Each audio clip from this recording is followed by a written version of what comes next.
Friends, St. Patrick was a pilgrim of hope. And in this Jubilee year of hope, I'm honored to be with you in New York as a pilgrim of hope myself, and to bring you greetings from Armagh, the home of St. Patrick. Thank you, Your Eminence, for your kind invitation and warm welcome. Banachtaí na féile Padre Garibh Gullier. We know from his own writings that Patrick was trafficked into slavery in Ireland as a young teenager. But despite his isolation and the pain of loneliness so far from his home and family, Patrick turned with all his heart to God. He dared to hope. Much later in his life, as a priest and as a bishop, he heard the voice of the Irish calling him back. And Patrick had the courage to return to the land of his captivity, this time as a missionary, to spread the good news to the people of Ireland and a message of hope and trust in the Lord. No doubt he was inspired by the words in today's gospel reading, "Put out into deep water and lower your nets for a catch." And again, "Follow me, do not be afraid, for from now on it is men that you will be catching."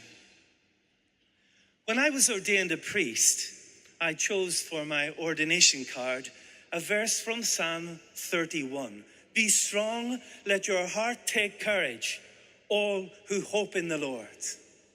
And I've been privileged during my years as a priest and as a bishop to witness hope in the lives of many people, including people who dare to hope even in the most difficult of circumstances.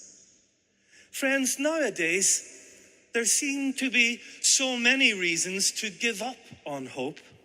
The terrible wars and violence and injustices that seem intractable at times. The shocking disregard for human dignity and vulnerable life. The almost relentless advance of climate change. I can't imagine what it must be like to lose all hope. And yet, sadly, we live in a world where too many people feel overwhelmed by the pressures and worries of every day and are tempted to despair. But as people of God, we can never allow ourselves to stop daring to hope.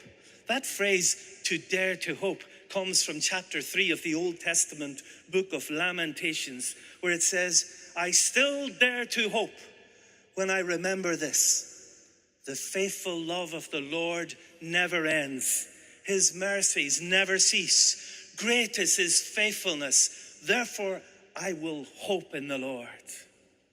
That's the kind of hope that kept St. Patrick going in his captivity. That's the hope which sustained the faith of our fathers in Ireland in spite of persecution, famine, and forced displacement. That's the hope which sustained the Irish who came here as immigrants in famine times with little more than the clothes on their backs, but were inspired to dream, to pull themselves up, and to help build a better future for themselves and their families.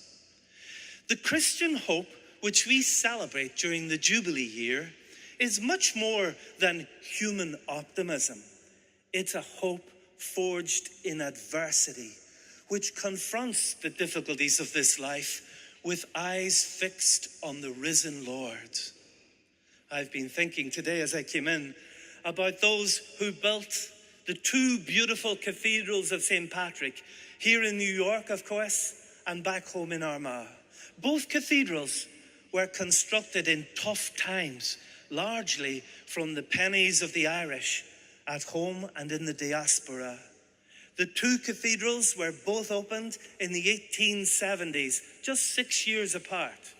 And interestingly, both of the cathedrals have twin spires reaching to the skies, daring to hope against hope and pointing to our shared heavenly homeland. Our patron St. Patrick was indeed a pilgrim of hope, who felt strengthened and protected by God in good times and bad. On his right, his left, behind, before him. He was protected even when he was insulted and imprisoned. And he tells us himself that he simply couldn't be silent about the great blessings and gifts so kindly bestowed on him in the land of his captivity. He had a deep conviction that he was called to be a witness to faith, hope, and love, to spread the name of God faithfully and without fear.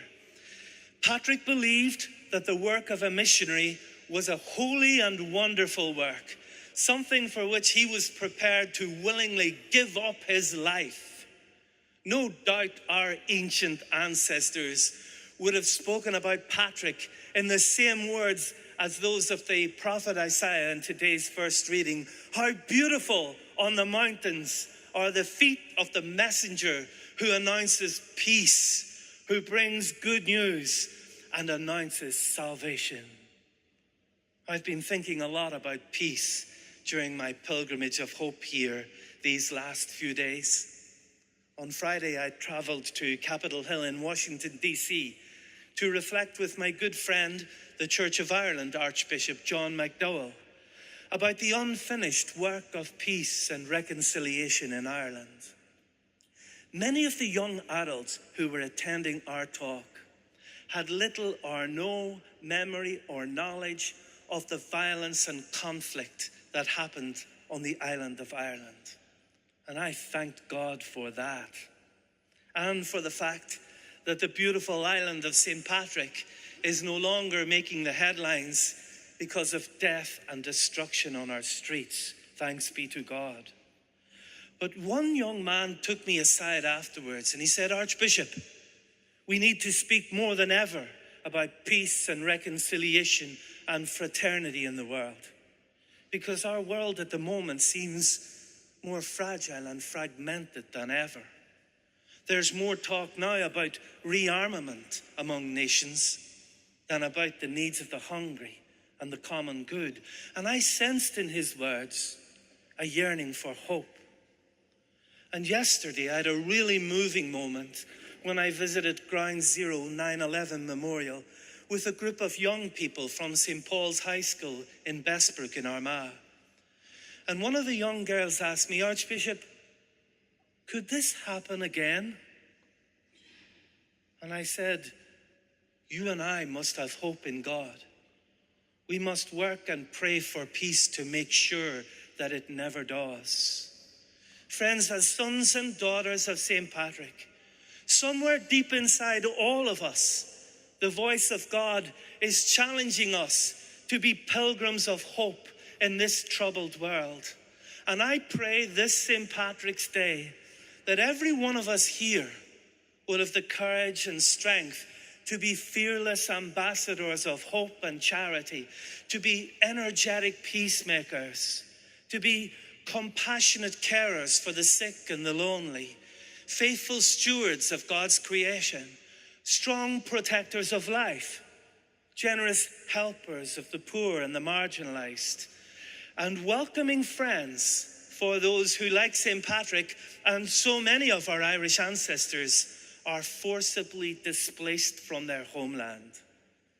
Giam Bannacht ar Batru Niv Padrig Arabalig, and you agus a Golni. Amen.